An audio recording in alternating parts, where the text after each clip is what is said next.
नमस्कार, मी वैभव चव्हाण, जैविक शेती मार्गदर्शक तसेच मल्टीप्लायर टेक्निक मार्गदर्शक।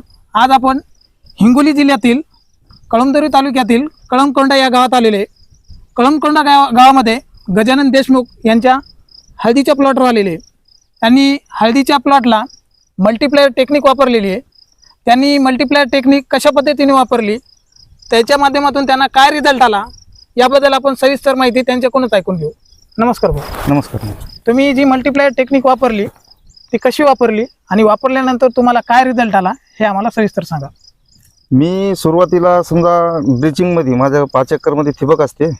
ठिबकमध्ये मी ड्रिचिंग मल्टीप्लायर सरांनी सांगितलेलं समजा 1 किलो, तर मी 5 एकरामध्ये 6 किलोच्या दरम्यान सोडत गेलो, समजा कधी 5 कधी 6, आणि फवारणीमधून सुद्धा मल्टीप्लायर। आणि मल्टीप्लायरनं मला अनुभव याच्यामुळे आला की मी याच्या आधी सुद्धा हळद लावलेली होती, पण मला हळदीच्या काढायच्या टायमाला खूप त्रास व्हायचा। म्हणजे मजूर वर्गाला बोटं जाणं, मग मला स्प्रिंकर लावून भिजून त्याला हे करून ढेकळे एकदम कडक राहायचे। ओके। आणि याच्यामुळे यावर्षी आहे का, तुम्ही आजूबाजूच्या शिवारात शेतकऱ्याला विचारू शकता की यांनी काय केलं का म्हणून। काहीच नाही, असं ट्रॅक्टरनं ज्यावेळेस काढली त्यावेळेस मोकळं फट ढेकळं, तेवढा एक त्याला मला मल्टीप्लायरचा फायदा झाला।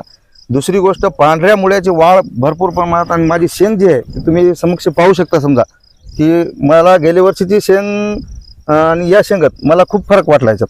बर।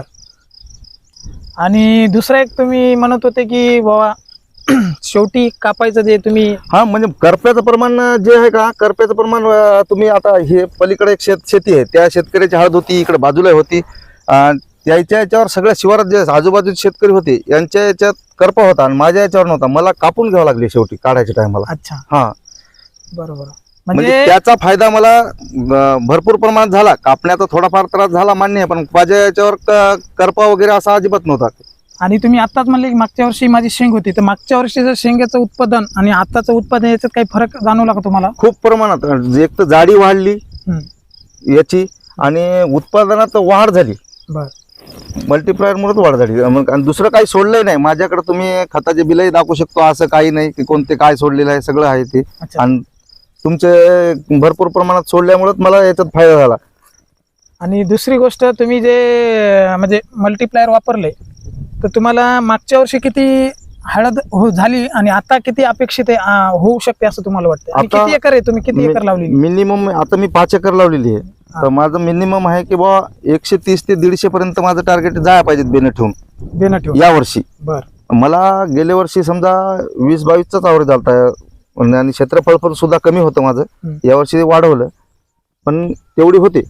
तुम्ही आता एक म्हणले होते बाबा मागच्या जे वातावरण आणि यावेळेचं वातावरण सुद्धा सूट नव्हतं म्हणाले तुम्ही। नाही, यावर्षी हळदीच्या बऱ्याचशा पिकाला समजा वातावरण हे नव्हतंच यावर्षी, सुटेबल नव्हतं। बरोबर। त्याच्यामुळं मला या वर्षीच्या वातावरणामुळे कसं झालं, माझ्या याच्यावर करपा नाही, बाजूच्यावर करपा होता।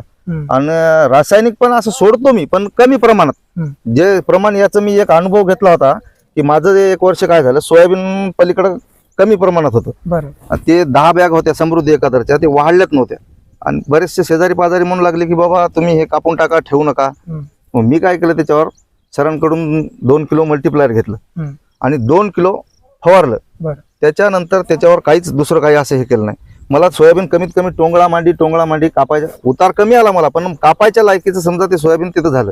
तेव्हापासून माझा या मल्टीप्लायरवर समजा जास्ती भर दिला। म्हणजे एक अनुभव म्हणून तुम्ही आधी सोयाबीनला घेतलं, सोयाबीनला तुम्हाला एक आत्मविश्वास आला की बाबा याच्यात काहीतरी आहे, आणि त्यानंतर तुम्ही 5 एकर तुमच्या हळदीच्या प्लॉटला वापरायचा निर्णय घेतला। आणि जे निर्णय झाला ते सफल झाला असं तुम्हाला वाटतं? सफल झालाच।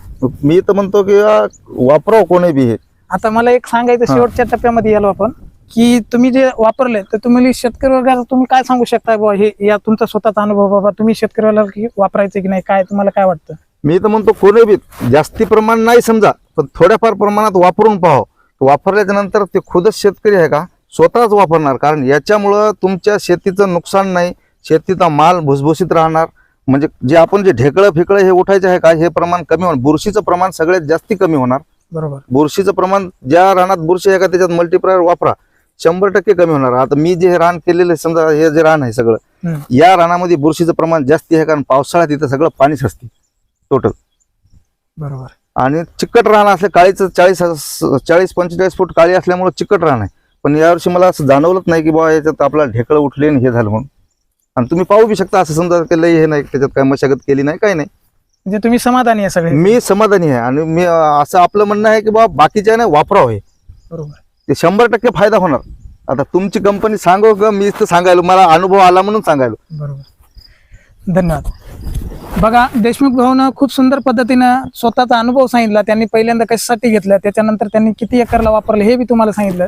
तर माझं एक वैयक्तिक सांगणं शेतकरी वर्गाला की याचे रिझल्ट आहेत की नाही. कारण मल्टीप्लायर जे औषध आहे 13 वर्ष संशोधन करून आपल्या शेतकरी वर्गावर पोहोचलेले आहे.